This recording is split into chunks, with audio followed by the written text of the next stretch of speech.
नमस्कार, मी करणसिंह पवार. आपण पाहत आहात लोकशाही मराठी बुलेटिनमध्ये आपल्या सर्वांचं स्वागत. बुलेटिनच्या सुरुवातीला एक महत्त्वाची बातमी. विद्येचं माहेरघर असलेल्या पुण्यात संतापजनक प्रकार घडलाय. संस्थाचालक आणि प्राचार्यांकडून विद्यार्थिनीवर लैंगिक अत्याचार करण्यात आले. पीडित विद्यार्थिनीने तक्रार दाखल करताच तिला कॉलेजमधून काढून टाकण्यात आलं. हडपसर जवळील शेवाळवाडी परिसरातील शिक्षण संस्थेतील हा संपूर्ण धक्कादायक प्रकार आता उघडकीस आलाय.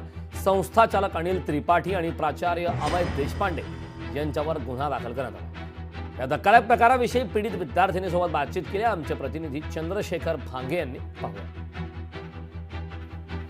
ज्या विद्यार्थिनीवरती हा सगळा प्रकार तिच्यासोबत झालेला, ती विद्यार्थिनी, तिची आई आणि सामाजिक कार्यकर्ते आपल्या समोर आहेत.